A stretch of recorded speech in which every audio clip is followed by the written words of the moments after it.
Hey, how's it going? It's Tim Brown, and this is the Hook Better Leads podcast and just a YouTube video. I'm with Elizabeth Schwartz, and we're talking about 7 advanced tips to get more leads on your roofing website. So how you doing, Elizabeth? I'm good. Awesome.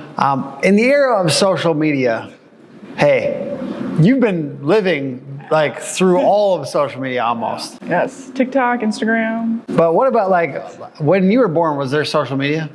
I remember I got my Facebook account when I was in high school, but all my friends had them like in like 6th grade, and we'd like go sit on those old.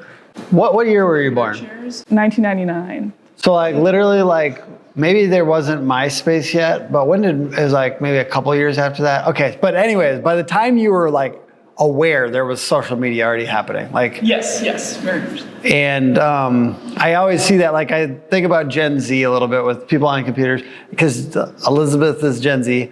It's crazy because they like grew up their entire lives. They had this. Ever since they can remember, they were using technology. So I see Gen Z people, you know, millennials got a bad rap for a little while. We were lazy or something.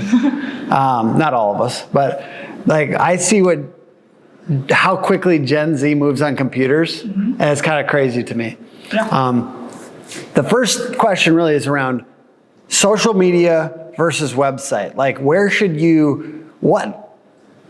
if you could only do one, what would you do? Well, I mean, If you're a contractor. if you're a contractor, it's website, because social media is more about like you're getting in touch with people, you're catching up on each other's lives, you are learning about the world around you, current events. Of course, there's ads and things that are shown that are cool. But if you're a contractor, people aren't going to download an app to go get in touch with your services or to get in touch with you. They want to talk to a human being.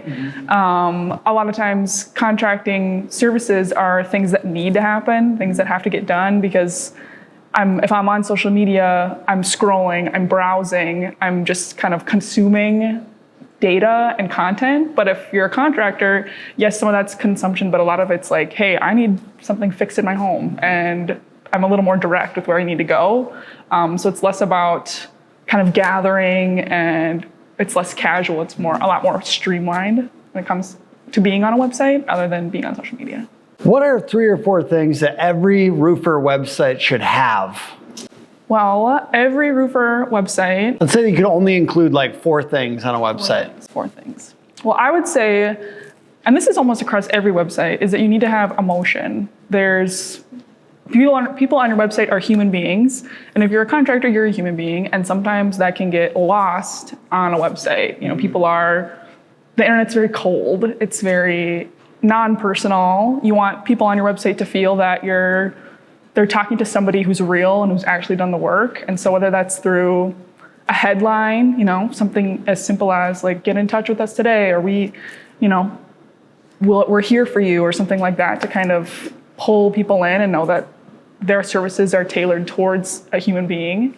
Or in like images, that's another thing, to show completed work, satisfied customers. I'd include some kind of form or some type of call to action.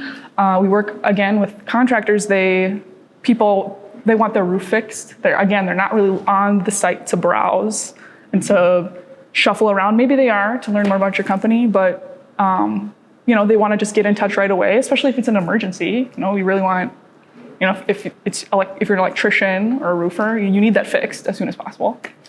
I would, include kind of some basic contact information. People, yes, they want the roof fixed. Maybe they want to know cost. They want to know time. Okay, you're past 3 or 4 now. Okay, so cost and time. So process, a little bit about process. Okay. Yeah. All right. Are testimonials and reviews important? And how should you show testimonials and reviews for maximum effect? Well, yeah, they're absolutely important. I don't buy anything, whether it's on Amazon or online shopping or whatever, without hearing from somebody else that it was a good idea. I always look at the reviews, and then... You've never bought one thing on Amazon with 0 reviews? Yeah, no, never with 0 reviews. If there's 0 reviews... What about 2? Something's up. I like to know that a lot of people Yeah, I don't either. Who is the first person buying this stuff out here? Yeah, I'm not Because the there's somebody guinea pig. that buys it for the first time and Right. then reviews it. Yeah, I'm not the guinea pig. I'm not doing it. I'm not wasting my money on that. Exactly. And then when I look at the reviews, it's like, okay, this is a real person. They have a photograph of them, like, with whatever the product is. They mention either their own name or the name of the person that they were in contact with or the name of the product, just so that, if it just shows that there's a human being. It's not generated, it's genuine. So just put the text. Well, Or what else should be around a review? I'd say so you need, where it's from. That's a big deal. If they're pulling it off of a Google review. Yeah. If it was from a phone call, if it was from Facebook, it was from, Angie's List, any of those sites like that. It'd be nice to pull out a key quote, a key 4 words. People, again, have a lot of emotion around these purchases if it went well, because plenty of people I've worked with service companies who aren't well. And so we want to highlight their quality of service. And then again, a photo. We want to know who the person is, what they look like, just to kind of get that emotional aspect. So where should services be listed and how should they be shown? Like if you're scrolling, if you just landed on a website, let's say maybe it's on your phone. Yep. And you're scrolling, like how quickly should we be listing services? Are there any nuances about how to show those? Sure. I would say that depending on the company, have your top 2, the things that you make the most business on, the most clients are, you'd have those ones first. So you'd have, if it's roofing and siding or if it's remodeling or something like that. Maybe a little bit more like visually prominent. Yes, very visually prominent. I'd have a nice photo if there's one available of, a completed job. But again, if it's, people are looking to get something fixed, then they're, again, not totally browsing through lots of photos. They just want to see, okay, a finished job. Here's some, basic information on those services. But if it's something like a remodeler, you kind of want to see, okay, what are some jobs they've done? What's their style? What is their capacity? Do they do full projects, small projects? And then 2, everyone, you fix your roof. Maybe you also want to fix your gutters, or you also want to fix your siding. There's a lot of additional services that could be tacked onto there as well, but have the main 2 first.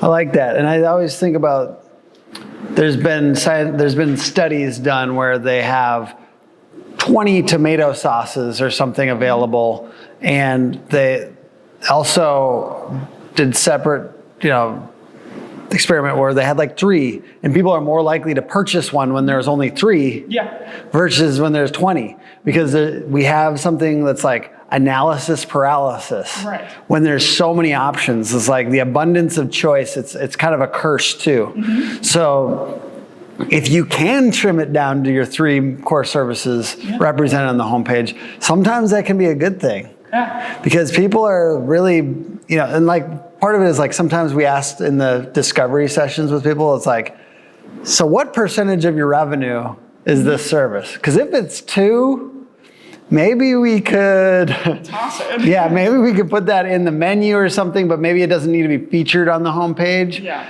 It's just people are looking for clarity, and part of clarity is minimizing things that aren't important. And it hurts because we want, when you're first in business, but everyone's seen that person that does they're a therapist, a clown, they do magic at parties. They also can do your roof, there's have you ever seen one of those people on LinkedIn or Facebook or something that does 20 things and you're what? That principle happens when people say they do everything. Right. Even if you're just a roofer, we do commercial and standing seam metal and residential and stone coated steel and every single service and every single sub-service under the sun represented on your homepage. That's overwhelming to people. Yes. So I just want to kind of challenge people to understand where their money is coming from percentage-wise and really promote those things and make it simple for somebody who doesn't necessarily know out the gate. Yeah, and you'll get better quality leads overall and more willing clients. And Okay, so you were kind of getting into a little bit, but what other info is super important? You said process. Yeah, process. But again, like you said, like you have to keep it really simple and short, kind of break it down into like 3 or 4 steps that the person needs to take. Otherwise it feels overwhelming and too difficult, and there's too many hoops to jump through to get in touch. I'd say, so we had the form. We like to really emphasize mobile layouts. A lot of, I'm Gen Z, we're on our phone like all the time. So things like having a phone call button, that's huge. And I'm a geriatric millennial, and I'm still on my phone all the time too. Yeah, and I think too, I know like a lot of times people are split between calling somebody and actually speaking to a human being, or just filling out a form. Some people like kind of the privacy of the internet versus an interpersonal conversation. But again, with these bigger purchases, I call customer service lines all the time to try to cancel an order or get in touch with somebody, and I'll wait on the phone. I'm ready to speak with a human being. That's my personal take on it. It's a big purchase. It is. It's a big purchase. I need to know you're going to handle this well. I'm gonna follow up on you. This needs to happen. Yeah. Like I'm not just inquiring about something. It's like I want this to happen, and I chose you guys, and I want you to call me back. Yeah. Yeah. So would you say like a contractor might even have like a call us now button on the mobile that's like next to the menu or something like that? Yeah, that's something huge we like to put on our websites.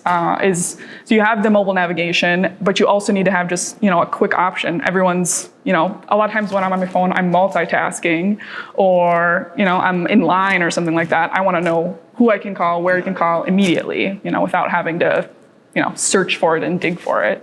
Also, I don't like having to copy and paste the phone number from the website onto my dialing thing on my phone. I just want to click it and call. Yeah, I'm not going to do that. I'll go back to Google I'm search. too lazy. Yeah. And another thing I like to say is like, imagine you're in traffic and maybe you shouldn't be on your phone, but you are. And you're just an eyeball and a thumb. And maybe it's a little blurry. Can I still get what I need on your website? The point is can you make it dead simple to do the main thing that you want people to do on your website? Dead simple and very easy, without even scrolling on the phone. That it should be very easy to call and or do anything else that's really important for them to be able to do. So I just think that that's a very good mindset. So go look at your website right now. Pretend you're just an eyeball and a thumb in traffic. Is everything easy to do? Mm-hmm. Exactly. And everyone, the big rule across design, not just web design, but everywhere, is like good design is everything you notice and great design is everything you don't. And so if you're trying to navigate on a mobile menu, like a hamburger icon, and it's super tough and the buttons are too small, it's like everyone will notice that. But great design will be something that is super easy to use. I love that.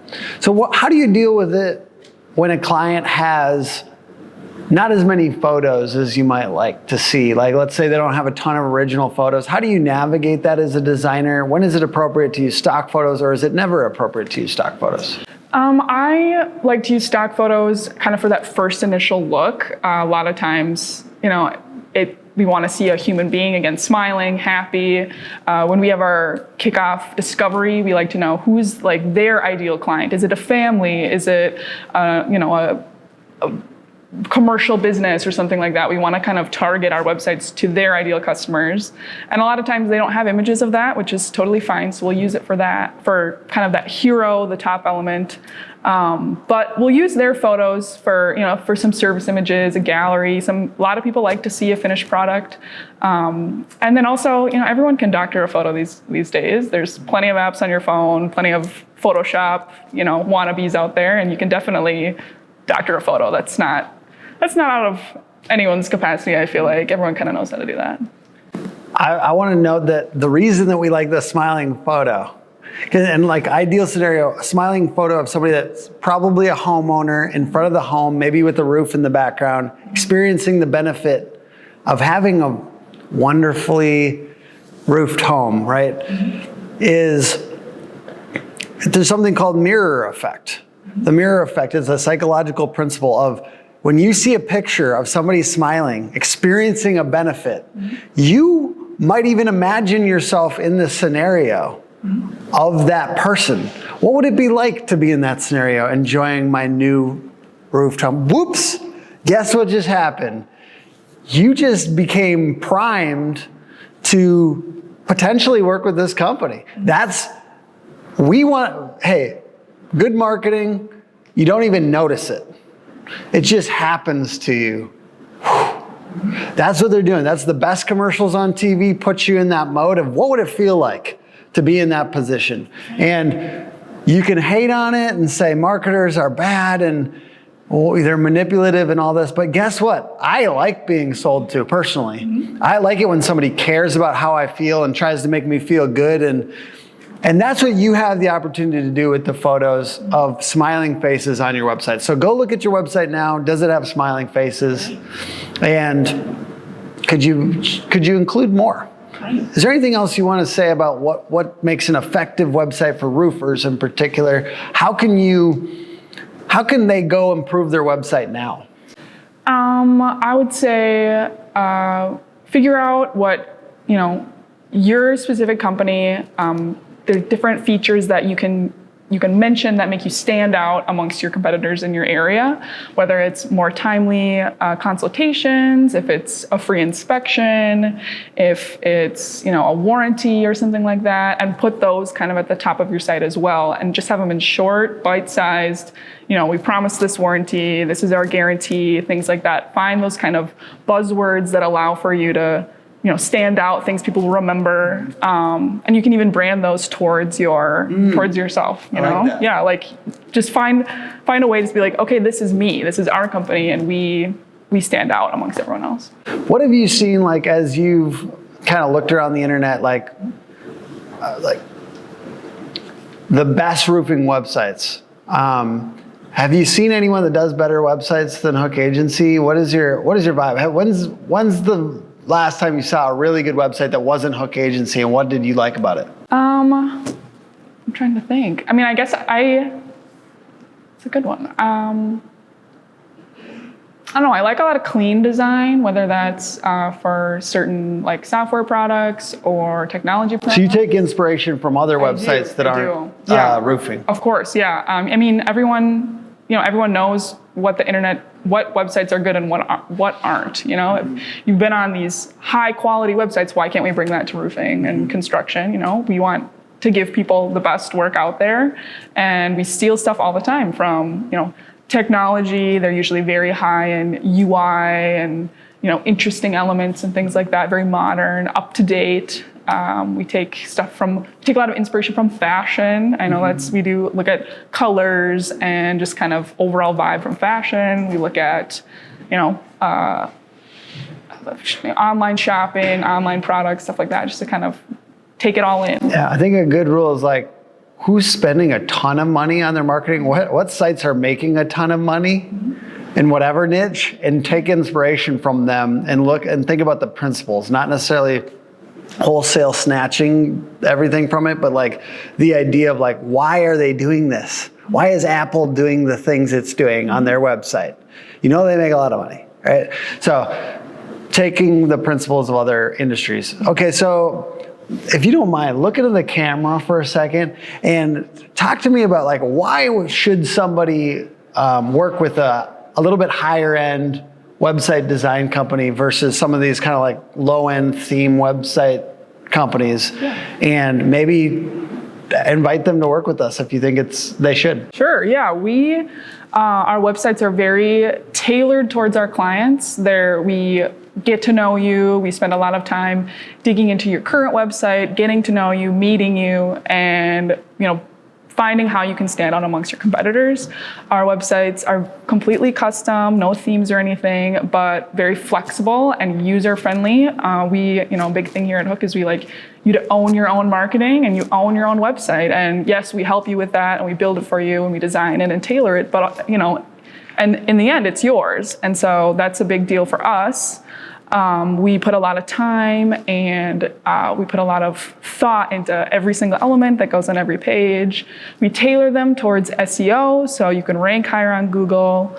We just take a lot of pride in bringing you guys the best product that we can. We've got a lot of experience in specifically contractor websites. We know what works, and we have proven case studies on why it works. And yeah, we'd just love to be a partner with you. Awesome. Thank you so much, guys, for watching and or listening. And I hope that you have a great day. Where can people connect with you guys, on like LinkedIn, or where should they connect? Yeah, LinkedIn's totally fine. Elizabeth Schwartz, you'll see me with the little hook icon. Awesome. And hookagency.com puts on the podcast, and Hook Agency all over social. And thank you guys so much for joining us. Thank you. Bye.